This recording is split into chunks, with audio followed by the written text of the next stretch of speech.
Okay, let's break down a track that I uploaded last week. If you haven't heard it, please click up in the right corner and have a listen. It's a drum and bass track that you could hear in video games from the late 90s, early 2000s. If you have heard it, of course, stick around and I will tell you what I did and why. So on the RS, 1 through 8 are defaulted to percussive rhythmic drums. 9 through 16 are defaulted to melodic content. You can put kick drums here, you can put basses here, you can put pianos here and crashes here, but I've never seen any reason for it, so I stick to it. Now you know that 1 through 5 are drums. And this one is a bit interesting because track number 5 is from a drum bank called Human Kit.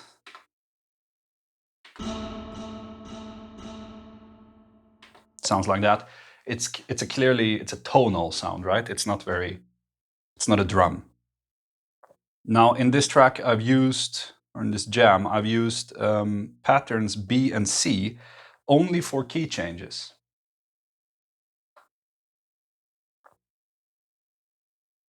So all these tracks, 9 through 14, they are pitched down 2 semitones on pattern B. On pattern C, they're pitched up 5 semitones. On pattern A, they're set to 0. So if I would have done that on this not melodic, but on this tonal sound here on track 5, let's listen to what it would have sounded like. So I'm pitching it down 2 semitones now. Right, pitching it up 5. You see, it's part of a drum bank. So when you change the note, it will just play a different sample that is allocated to that note. So I thought it created a pretty cool contrast when these ones got shifted, but this one remained, right? So we can have a listen to what that sounds like first. What? Let's unmute these ones. Like that.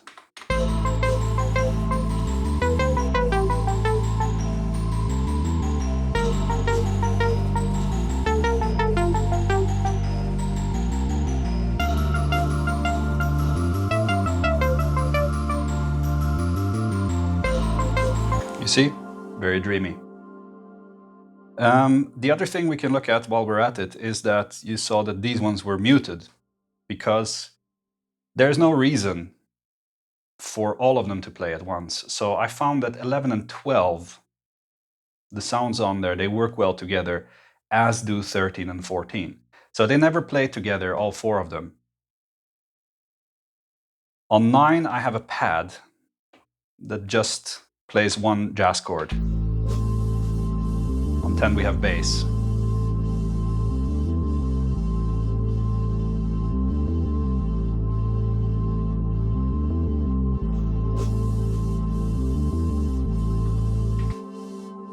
Right? 11 and 12.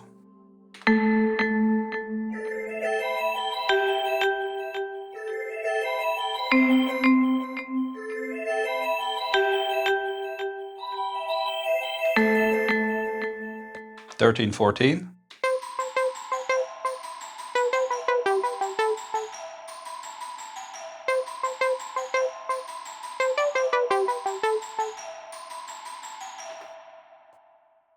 Okay, so to add to the, this is effectively, this is an 8-bar loop, right?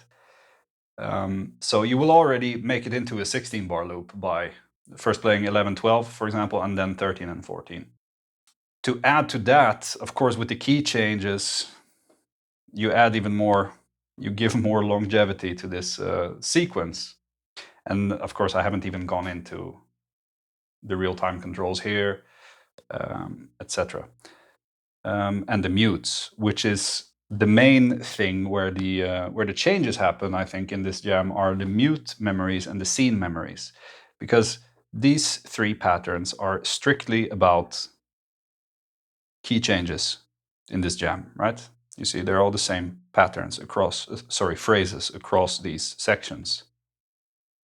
So the only thing that differs is this note shift. And then I use all 5 mute memories. And the first 2 scene memories I use effectively as mute memory 6 and 7. Because I wanted more mute memories. So with scene memories, you can set a bunch of other parameters and save that as a snapshot.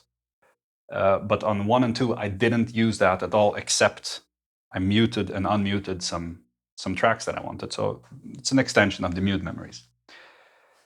On scene memory 3, though, something happens. But in order to tell that, I will first have to go into the drums, now that we've covered the melodic section. So here are the drums.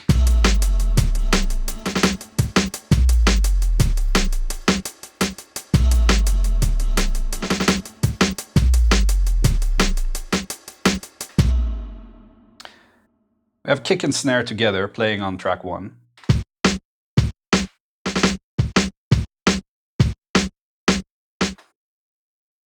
On track 2, I have a sub kick, which comes from a different bank than the kick from track 1. So I needed to use 2 tracks for that, and they sound like this together.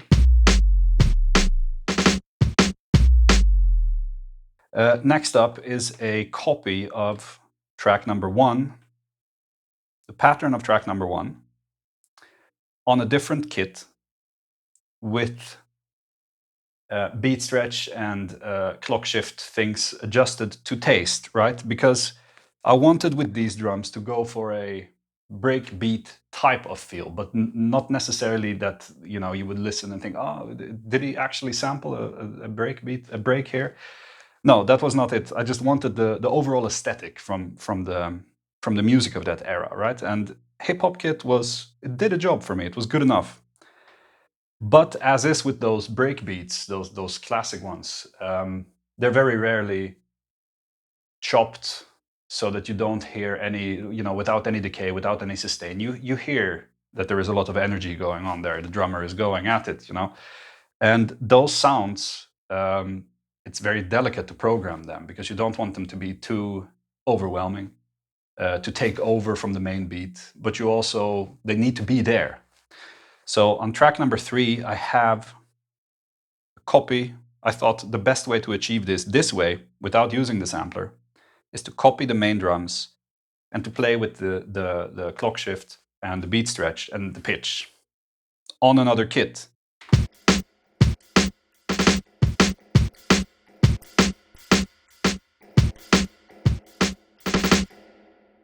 I exaggerated this now. It never plays this loud in the track, but it's there. And if it wouldn't, it would sound empty.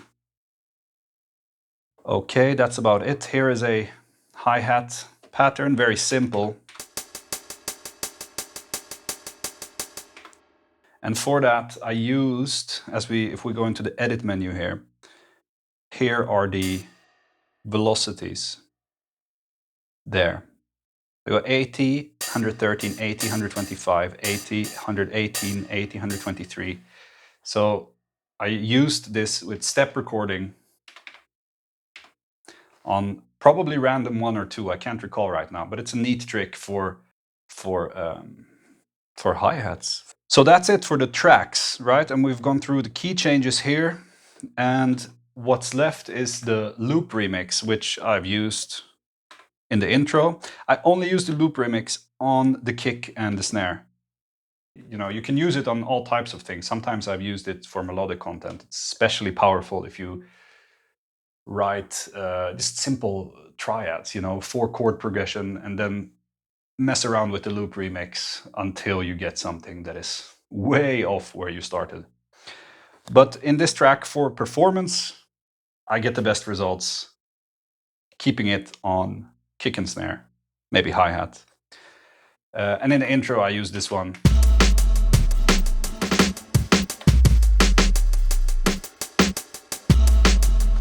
And later on, I switch to 3 and 5 and 7, and I use those only at the end of the 8 measures, or 4.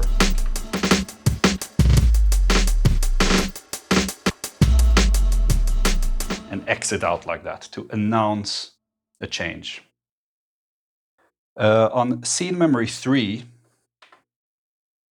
if we go to scene memory 2 first.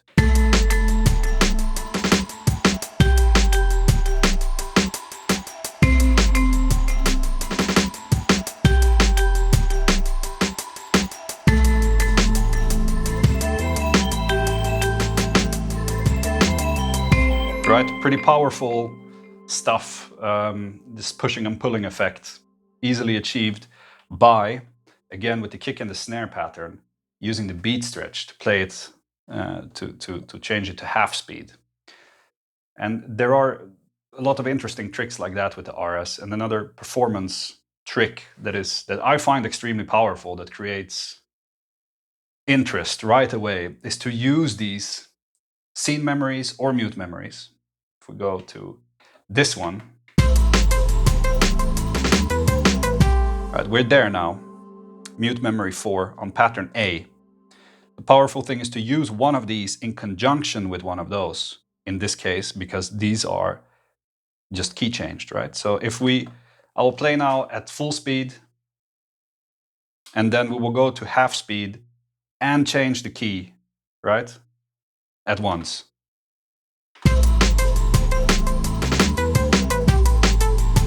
No, actually, I will prepare a loop remix here that I like this one. I will remix that and then exit out of it and then go to the half speed and the key change. And let's do it.